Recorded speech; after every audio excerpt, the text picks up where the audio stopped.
Man, I can't have a minute's peace. Yes Apollo, I'm here. I try to explain the best I can, about the gateway, the strange planet, the huge machine and the crimson orb, but the memories feel unclear. I tell Apollo I think I saw the Atlas. Apollo seems shocked, he states the Gek and Korvax worship it as a god. But Apollo never thought it was real. Apollo asks if I'm okay? I say I'm fine, and that it was just a machine. I tell Apollo what the Atlas said, how it spoke of travelers and Sentinels, as if we were protocols, and not living things. The way it looked at me, made me feel like a sad panda. Whatever a panda is, but that's how I felt. Apollo reassures me that at least it didn't harm me.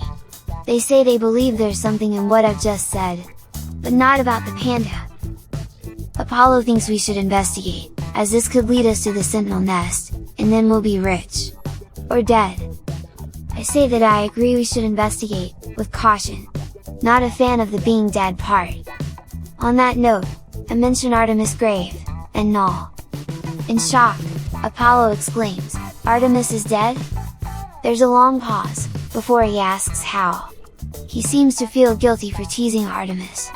But that's his problem for being such a meanie. Apollo asks what happened to them, and if he can say goodbye? I explain about Null's way of saving Artemis. Apollo perks up, so I think I'd better lay it out, that Artemis' soul is now in a simulation, and can't go beyond. It's a long time before Apollo speaks again, clearly upset. I wait for his response. Apollo asks if they'll be happy. I say I hope so. Apollo reassures me I did the right thing, that I tried my best, and are a good friend. They confirm they'll need to come through the portal to join me, but we need the glyphs for my world. They say to find a monolith, look for patterns in the data, and try to understand the code. My Starnav locates a monolith, so accepting the coords, I engage autopilot, and look to see if I have any yummy snacks. Reaching the monolith, I interact with the strange gray, but not gray device, selecting to locate a portal. Not sure what I was expecting, but not a lot happened, other than a beep on my Starnav, with a set of coordinates. Reaching the monolith, I approached the structure. The large stone pillar rose from the ground, displaying an input panel of 16 mystical glyphs. They all needed charging with various elements, which took so long it turned to night. As I charged the last glyph, the monolith lit up, and gave me the option to request the planet's address. Smelling something a bit stinky, I discovered some delightful gifts, left by some inquisitive little creatures. I reached out to pet them, and was given sticky honey in return. Locating a Holoterminus, I head on up to contact Apollo. Apollo is excited, asking if I have found the glyphs for my world. He blabbers on about hiring a Gek to look after his farm? What? I ask about the farm. They get a little defensive and move the conversation on, saying we have a portal to attend to. I don't know if the portals are safe, but give Apollo the glyphs anyway. I mean they are a traveler, aren't they? They warn me to be careful, and to find out what I can from Null. Switching to Null's frequency, his hologram appears. Null states that the Atlas is not what I think it is, that something is happening to the universe, something they need my help to figure out. They say the Sentinels have deeper motives than just keeping the peace across the universe, that they seek out anomalies in the multiversal structure, and eliminate them. They make some excuse, about why they can't do whatever it is they need help with. Null says there is an observatory nearby, that will lead me to a crashed freighter of great interest. They say to know the Atlas is neither our enemy or friend, but it is terrified. It is in pain, and we have a responsibility to help its suffering, no matter the cost. Locating the observatory, I land and go to investigate the terminals for any data. Null was right, the terminal was open, and the logs were ready. It seemed that a Gek specialist translator was stationed here by means of punishment, as they were accused of questioning things that, apparently, should not have been questioned. However, it seems that this posting, enabled them to find strange data in the wrecks, that spoke of worlds that do not exist, and events that did not happen. The Gek had gone to investigate a life signature of a Korvax apparently still on board.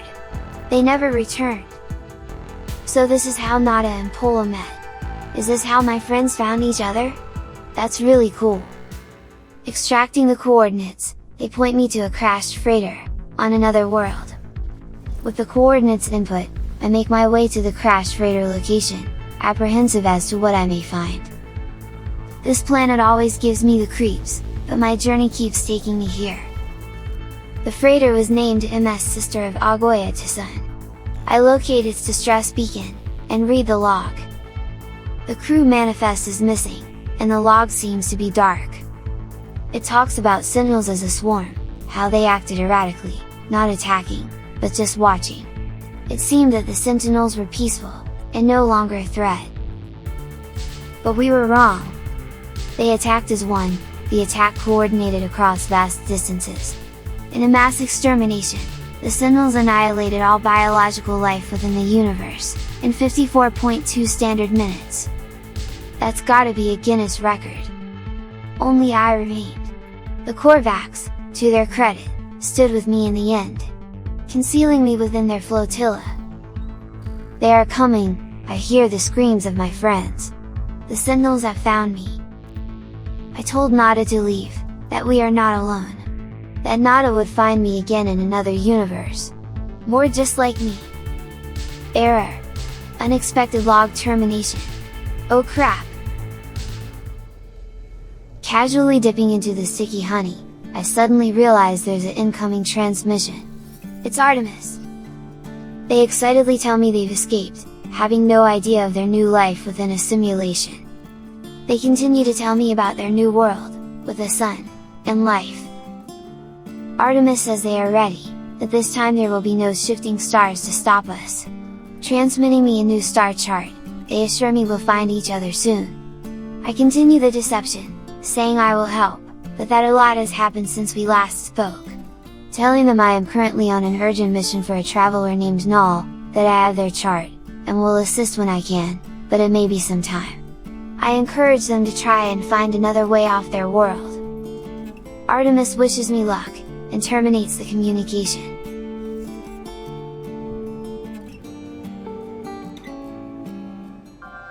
Arriving back at the Holoterminus, I connect to Null's frequency. Straight away, Null asks what I found, to tell them everything. I tell Null about the freighter, the recordings. How it spoke of a world where the Sentinels eliminated all life apart from a traveler and a single Korvax. I cautiously choose my words with care, ensuring I protect my friends. Null is either calling my bluff, or he knows who the Korvax is. Either way, he says he had to be sure that the Atlas is with me, as I could not have seen these things if it hadn't wished it. They explain more about what I saw, that there are countless places like this, but 3 exceptions. The Atlas is omnipresent, a single being. The Sentinels move between dimensions at will. That they once served the Atlas, guardians of reality, defending civilization, and preventing destruction and loss of life. But something must have gone wrong. It was the travelers who corrupted existence. We should have signaled a new age, but we made a terrible mistake. I committed an unforgivable act. And from this, paradise was lost. But something is different this time around. The walls between universes grow thin. Nada knows this, but they ignore it. We must learn what we can from each species before we decide what to do. Null tells me to visit a Viking cartographer, that he will translate. With that, he ends the communication. Feeling that I ought to check on them, I head back to the anomaly, and go to speak with Nada. They cut straight to it, they already know what's on my mind. Explaining about the Viking. Nada then looks at me, as if I'm going to ask something else. Reading my mind again, Nada speaks about Null, although referring to them as missing entity. Having clearly hit a nerve, I edge on over to Polo. Although once again, doing a great impression of a Gek Yoda, I can't help but feel he's telling me off, in an odd kind of way. Polo seems upset Viking don't like him. He says go and get to know them. How did I know he was gonna say that? Time to find this cartographer then!